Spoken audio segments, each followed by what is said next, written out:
가족과 함께 애굽에 거주하여 110세를 살며 에브라임의 자손 3대를 보았으며 므낫세 아들 바길의 아들들도 요셉의 세가에서 양육되었더라.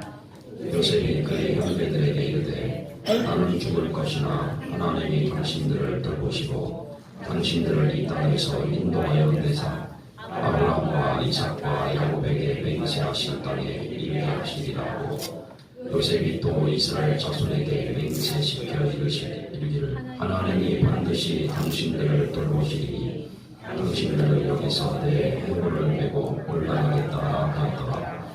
요셉이 110세의 죽음에 그들이 그의 몸에 한 재를 넣고 내 몸에 입간하였더라. 아멘.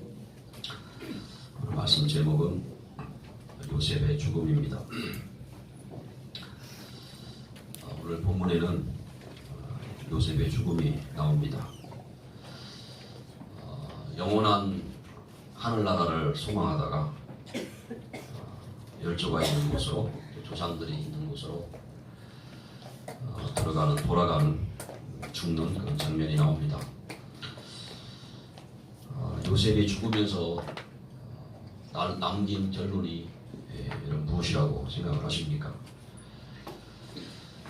우리가 잘 아는 요셉은 승리라고 하는 결국 승리할 수밖에 없는 그 언약을 남기고 갔습니다.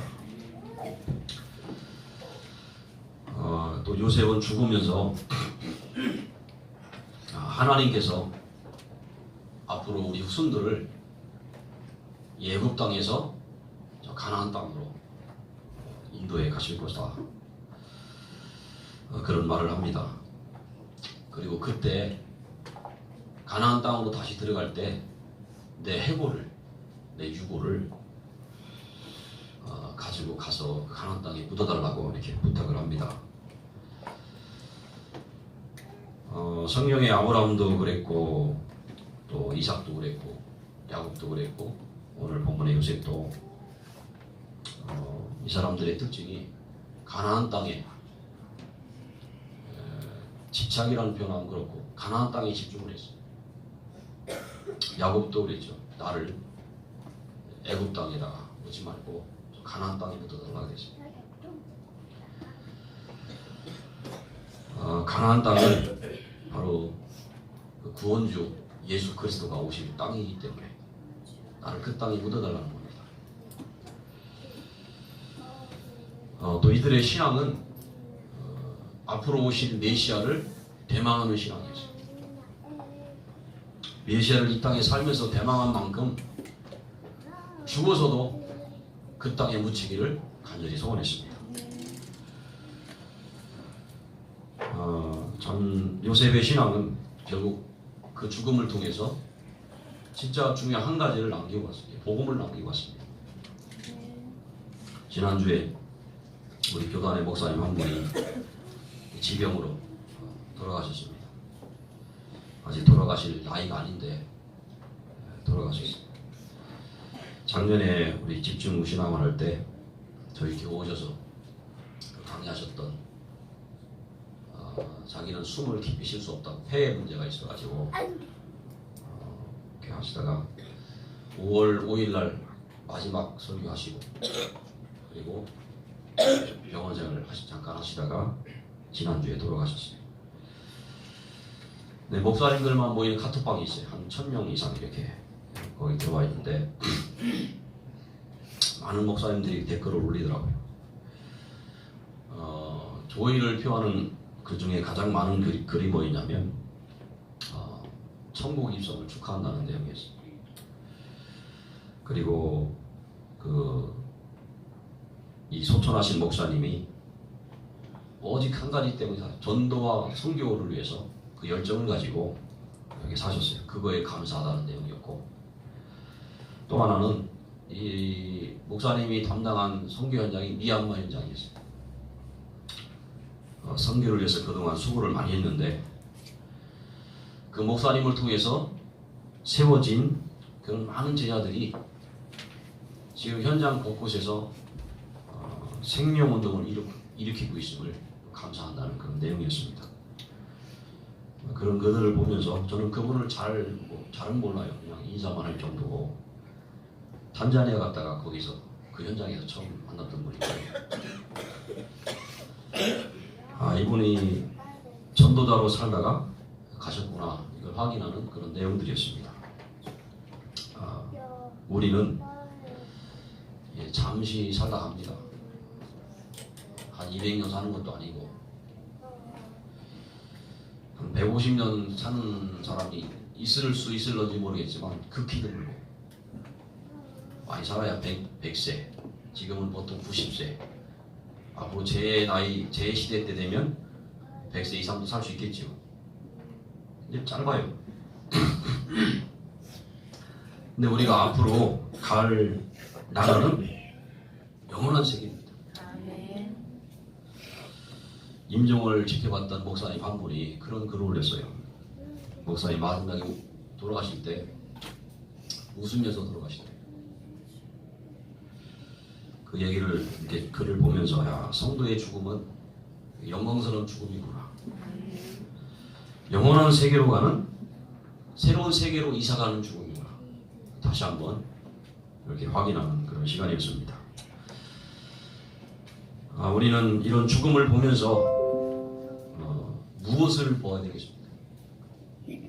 세상은요 죽음을 보면서요 두려워합니다. 두려움에 빠져요. 불신자들은 죽음을 굉장히 두려워해요. 요한일서 4장 18절에 보면 두려움에는 형벌이 따른다고 했어요. 두려움 뒤에는 형벌이 온다고 했어요. 왜 형벌이 따릅니까? 불신자들이 왜 두려워합니까? 하나님 떠난 자의 특징이 뭐냐면 두려움이에요. 두려움과 불안과 이루 말할 수 없는 그 두려움에 빠져요. 아담과 하와가 하나님을 떠난 이후에 두려워서 동산 나무 뒤에 숨었던 거죠. 내가 주인 되어 사는 모든 사람은 결국 어느 순간에 두려움에 확 잡히는 시간이 돼요. 아닌 것 같은데요. 간이 큰 사람들 있잖아요. 간이 크다고 하잖아요. 담대하고 된 사람들이에요. 어느 순간에 두려움에 확 잡히는 거예요. 하나님 떠났기 때문에. 정신적인 고통과 육신적인 고통에 잡히게 되는 시간표가 어느 놈입니다. 이게 불신자의 삶이에요. 이상구 박사님이 그런 얘기를 했어요. 예수 믿기 전에 젊은 시절에 미국에서 의학 박사학위를 받고 병원 생활을 하는데 얼마나 많은 돈을 벌었는지 미국 어느 동네인지 모르겠어요. 부자들만 사는 동네에서요. 좋은 집에서 차 벤츠 한 대도 대단한데 벤츠 두 대를 돌려가면서 사는데요. 너무 좋더래요. 너무 행복하더래요. 매일 그 벤츠를 이렇게 몰고 가면서요. 마음이 너무 좋더래요. 기쁘고 행복하고. 그것도 두 대씩. 근데 어느 날 마음에요. 불안한 마음이 들어오기 시작하더래요. 내가 이 행복을 잃어버리면 어쩌지? 그 행복을 잃어버린 방법이 뭐냐면 내가 안 걸리면 어쩌지? 이런 생각이 들어요. 그래서 늘 그 암에 잡혀가고 사는 거예요. 늘 불안과 두려움 가운데 사는 거예요. 근데 어느 날 한국에 계신 장모님이 편지를 보냈는데 거기에 부적을 보내왔더래요. 그걸 버릴까 하다가 거기 모셔놨다가 너무 불안해가지고 안 걸릴까 봐서 지갑에다가 그 부적을 집어넣고 다니는 거예요. 근데 자존심이 상하는 거예요. 이상구 의학 박사가 말이에요. 지갑에다가 부적이나 넣고 다니고 버리려고 생각하니까 또 안 걸릴까 봐 불안해가지고 못 버리고. 근데 이분이 어릴 때부터 그 예수 믿는 사람들을 막 혐오하는 혐오주의자예요. 근데 어느 날 성경을 이렇게 보게 되죠. 성경을 보는 중에 하나님이 살아계시다면 내가 이렇게 불안하게 살 이유가 없을 텐데. 근데 어느 날 성경 보는데 그 성경 말씀이 믿어지더래요. 하나님 살아계시 믿어지더래요. 그러면서 자기 마음에 두려움이 싹 사라져요. 근데 이 양반이 어쩌다가 안식기에 빠져가지고 평생을 이렇게 헤매다가 3년 전에 다시 이렇게 기독교를 이렇게 개종을 했어요. 세상 사람들은요, 포장하고 삽니다. 두려움을 세상의 화려함으로 포장하고 삽니다. 그 화려함이 뭐냐면 그게 돈입니다. 그게 성공이에요. 명예, 권력 이런 거 가지고 포장하고 살아요. 속은 다 썩었어요. 아담과 하와가 나뭇잎으로 자기들의 모습을 가렸어요. 근데 포장했어요. 근데 포장할 수가 없어요. 세상 사람들의 그 해결 방법, 불안과 두려움과 인생의 문제 해결 방법이 뭡니까? 귀신을 섬기고 점치러 가고 우상 숭배하는 거예요. 그리고 종교를 만들어서 열심히 사는 겁니다. 근데 문제는 더 심각해져요. 이렇게 살다가 영원히 망하는 것이 저 불신자들의 현장입니다. 그런 우리를 하나님은 그렇게 살 수밖에 없는 우리를 하나님의 자녀로 불러주셨습니다.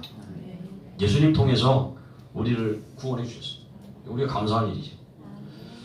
오늘 두 번째로 말씀을 드립니다. 하나님의 자녀는요, 여유가 있습니다. 좀 된다고 막 좋아하고 안 된다고 막 쫙 깔아주고 이렇게 호들갑 떠는 그런 인생이 아니고요. 대부분의 많은 사람들은 지금 조금 되어지면 그것 때문에 막 좋아하고 안 되어지면 막 그만 막 흔들려 버려요. 이스라엘 백성들이 홍해 앞에서요, 모세를 원망하고 다시 애국으로 가자 막 이러고 흔들려 버렸어요. 그러다가 하나님 홍해를 가르치니까 건너고 난 이후에 어떻게 합니까? 완전히 막 잔치를 벌였어요. 밤새도록 춤을 추면서 하나님을 찬양하고 완전 호들갑 떨었어요. 광야길을 가다가 어려움이 오면 또 낙심하고 모세를 원망하고 나중에 하나님도 원망하고 왜요? 그러다가 또 해결되면 또 좋아하고 이게 이스라엘 백성들의 신앙, 그 신앙의 수준이었어요. 육신적으로 좀 채워지면 만족하고 안 채워지면 불신하고 이런 수준. 저와 여러분의 과거는 예수 믿기 전에 우리의 과거는요 완전 멸망이었어요. 절대 불가능이었어요. 영적 문제, 정신 문제에 빠져가지고요. 어떤 사람은 정신질환자, 어떤 사람은 평생 육신의 고통으로 이렇게 살아야 될 운명 가운데 빠져있던 우리였어요. 근데 그런 우리를 하나님이 은혜로 예수 그리스도 통해서 우리를 구원해 주셨습니다. 정말 그 사실이 깨달아지고 정말 이게 맞다면 눈에 보이는 것 때문에 되어지고 안 되는 것 때문에 흔들리지 않는 거예요. 이런 환경에 흔들리지 않고 우리 환경 때문에 믿음으로 더욱더 세워지기를 주의 이름으로 축원합니다.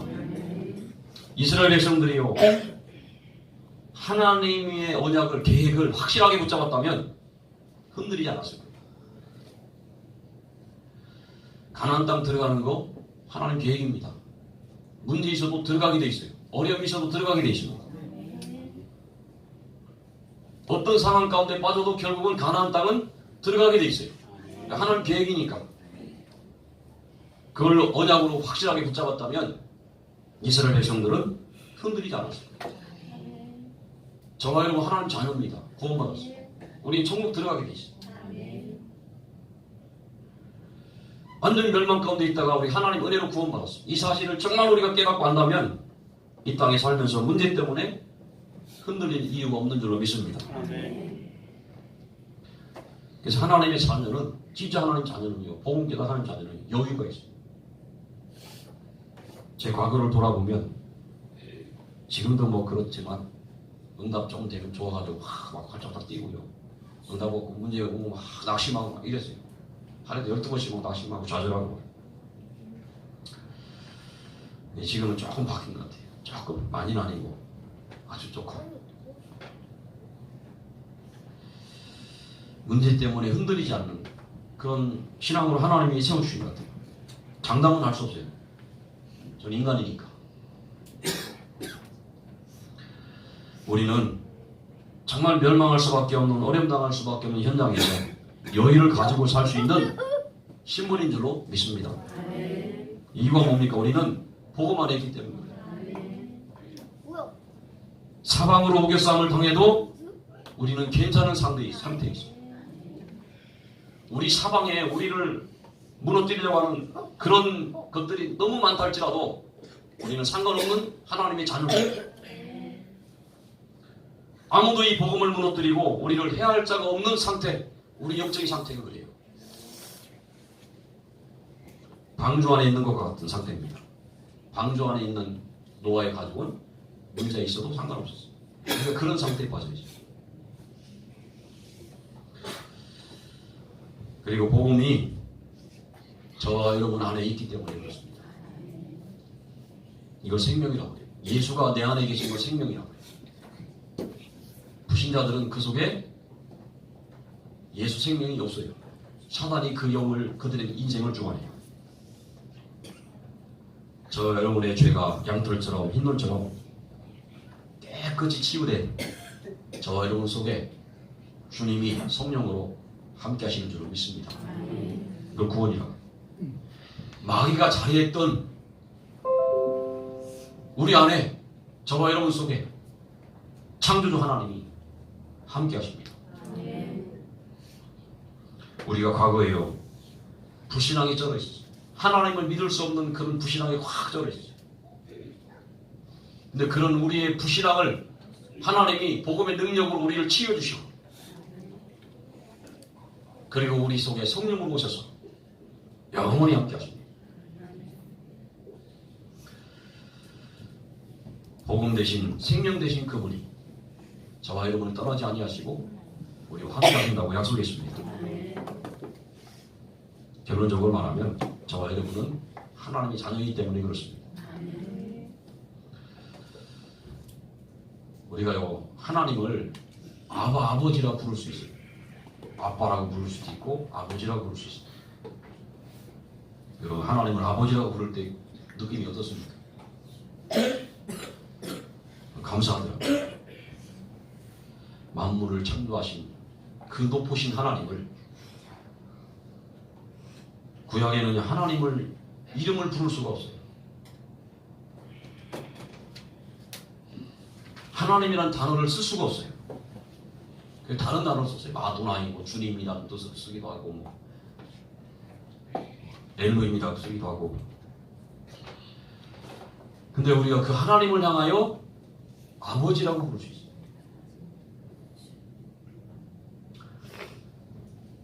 아버지 하면 여러분 어떤 느낌이 드십니까? 사람마다 다 다르지요. 왜냐하면 여러분 부모님, 아버지 느낌이 다 다르잖아요. 어떤 사람은 아버지가 굉장히 가까우신 분도 있고, 멀고 먼 당신처럼 느껴지는 사람도 있고. 근데 그 아버지 마음속에 뭐가 있냐면 자녀를 향한 그 자녀를 향한 그 사랑하는 마음, 그게 있어요. 겉으로는 혼내고 이러지만 그 마음속에는 그게 있다고. 저는 어느 날 그 아버지의 그 마음을 깨달았어요. 근데 그 아버지도 우리를 죄에서, 마귀 권세, 지옥의 권세에서 건질 수가 없어요. 근데 우리 하나님께서 저와 여러분을 지옥의 권세에서, 마귀의 권세에서 우리를 건지신 줄로 믿습니다. 그 하나님을 아버지라 부를 수 있는 특권자입니다. 우리의 공과 선과 노력, 종교적 행위가 아닌 하나님의 은혜로 우리를 자녀 삼아 주셨어요. 하나님은 저와 여러분을 기뻐하십니다. 여러분, 어제 어떻게 사셨습니까? 한 주간 어떻게 사셨습니까? 말씀 붙잡고 은혜 속에 사셨습니까? 그래서 하나님이 나를 기뻐하십니까? 아니면 내가 한 주간 대충 살았는데 그래도 하나님 나를 기뻐하실까? 이렇게 생각하십니까? 하나님의 사랑은 저와 여러분의 행위와 관계없이 여전히 사랑하시는 줄로 믿습니다. 스바냐 3장 17절에 보면 너희 하나님 여호와가 너희 가운데 계시니 그는 구원을 베푸실 전능자시라. 그가 너로 말미암아 기쁨을 이기지 못하시며 너를 잠잠히 사랑하시며. 너로 말미암아 즐거이 부르며 기뻐하시리로다 그랬습니다. 기쁨을 이기지 못한다. 얼마나 기쁜지 하나님. 우리를 바라보실 때 얼마나 기쁜지 그 기쁨을 이기지 못한다. 잠잠히 살아가시라고 했습니다. 하나님의 기쁨은 하나님의 자녀입니다. 구원받은 저와 여러분, 부모들이 자녀를 볼 때 기쁘잖아요. 근데 그거 이상.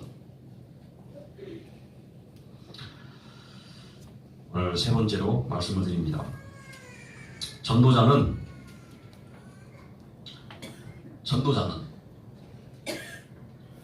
죽은 이가 무엇을 남기고 갔는지 보면서요, 내가 취할 것은 취하고 버릴 것은 버리지. 그걸로 삽니다.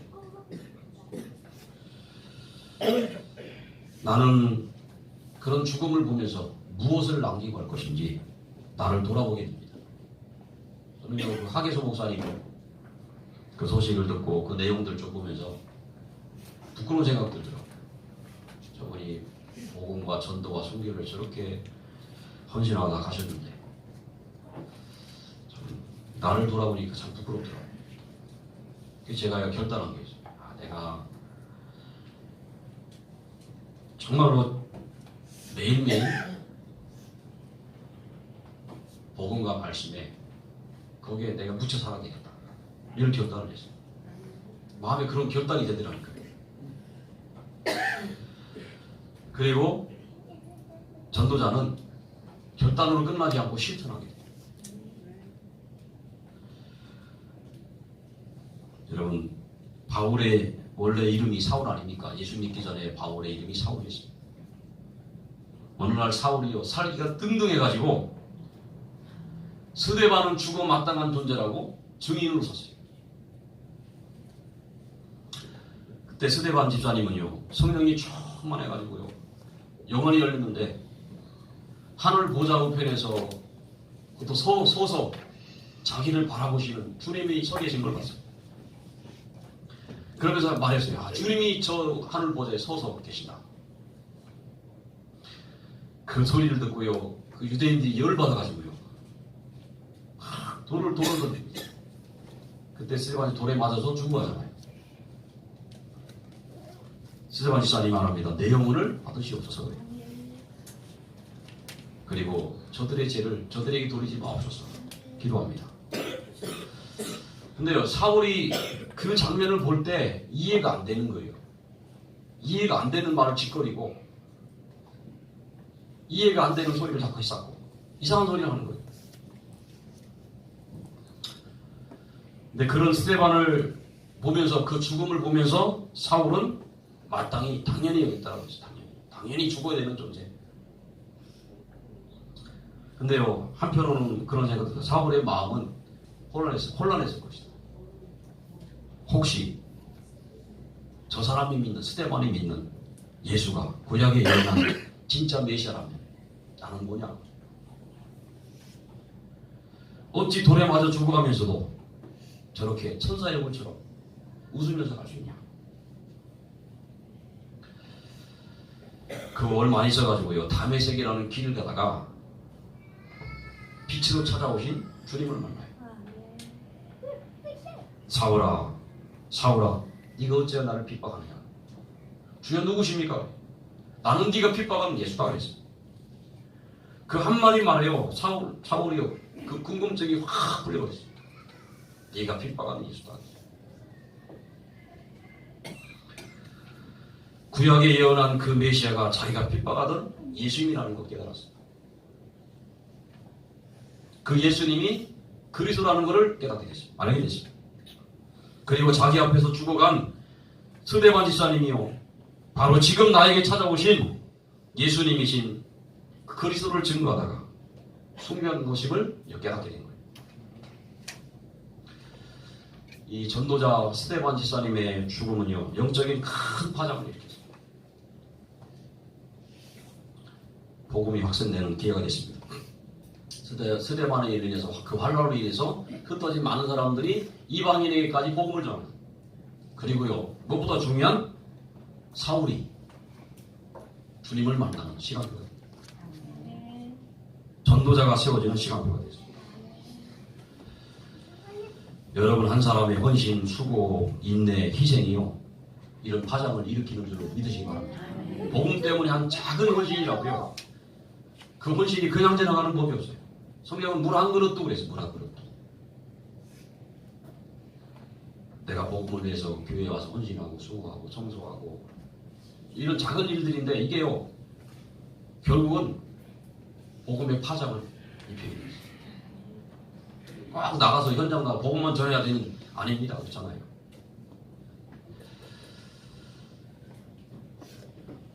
전도자는 사람의 죽음을 통해서요 뭘 보냐면 하나님의 소원을 보게 돼요. 그래서 영원한 것을 남기기를 소원합니다. 전도자의 죽음을 보면서 나도 전도자로 살다 가야지 그렇게 결단되더라니까요. 그래서 나를 살리는 오직 집중 묵상 속 내가 들어가야지. 그리고 이 일을 내가 일심 전심 지속을 해야지. 이런 결단이 서더라고요. 오늘 결론 내리고 말씀을 마치겠습니다. 우리는 복음을 가진 하나님의 자녀입니다. 자, 우리가 복음을 가지고 있다는 것이 참 엄청난 축복이고 감사한 일이죠.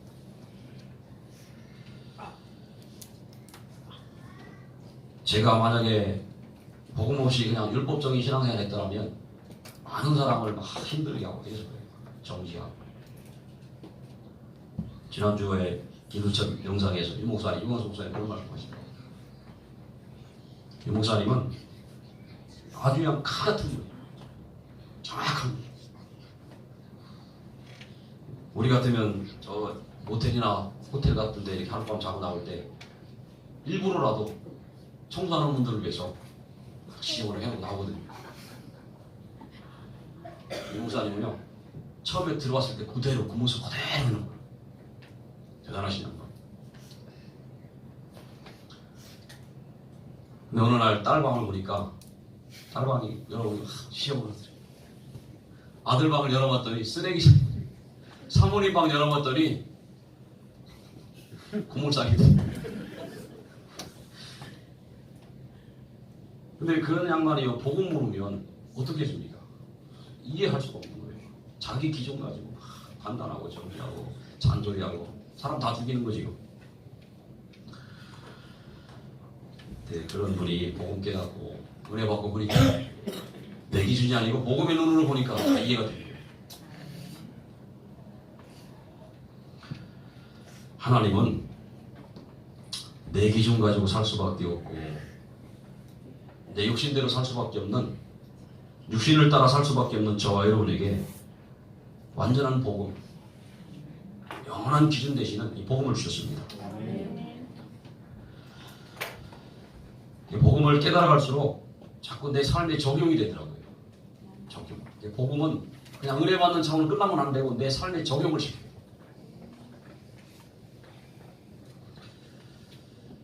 복음 안에 있으면 문제가 있어도 괜찮다는 거지. 실제 괜찮아요. 그게 적용하는 사람이에요. 다른 사람 보면서도요, 저 사람 예수 믿으면 될 텐데. 오늘 이제 결론입니다. 우리 교회가 가야 할 정말 가나안을 안다면 우리가 흔들릴 이유가 없어요. 우리가 가야 할 가나안은 저 치유입니다. 현장에 정신 문제로 고통당하는 자를 치유하고 렘넌트를 치유하고 다민족을 치유하는 거예요. 하나님이 이것을 위해서 우리 교회를 부르신 줄로 믿습니다.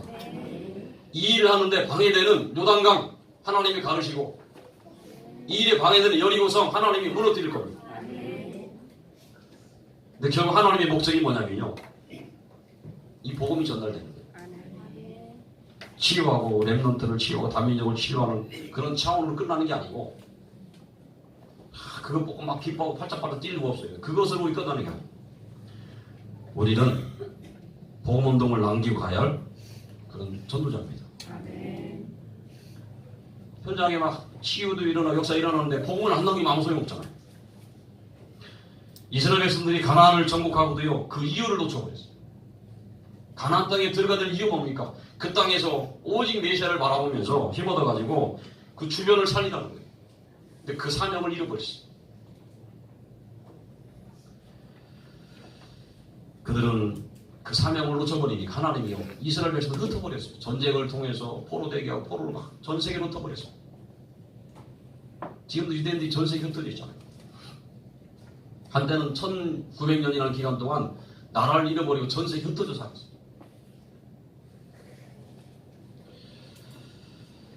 그래서 우리는 이 복음을 남기고 가야 되고 또 복음을 전할 제자를 남기고 가야 되는 줄로 믿습니다. 그래서 우리가 이 복음을 남기고 가려면 환경 따라 문제 따라 흔들리면 할 수가 없어요. 영적 문제에 빠지면 안 되고 실수하면 안 된다는 그런 말이 아닙니다.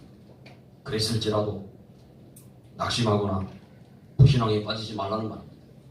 연약해서 무너질 수 있어요. 넘어질 수 있어요. 근데 그것 때문에 낙심하지 말라는 그 말입니다. 나는 이래서 안 되라고 단정짓지 마세요. 나는 이러니까 안 되는 사람이에요. 그럼 단정짓지 마세요. 하나님이 역사하시면 될 수밖에 없는 우리는 언약의 백성인 줄로 믿습니다. 하나님이 힘주시면 무능한 자도 능력자가 됩니다. 이 땅의 전도자들이요 처음부터 그렇게 능력자가 아니었어요. 무능한 사람들이었어요. 세상적으로는 눈이 밝았는데요 영적으로는 힘이 없어가지고 무능한 인생을 살았어요. 그러다가 어느 날 복음 깨닫고 은혜 받고 능력자가 됐어요.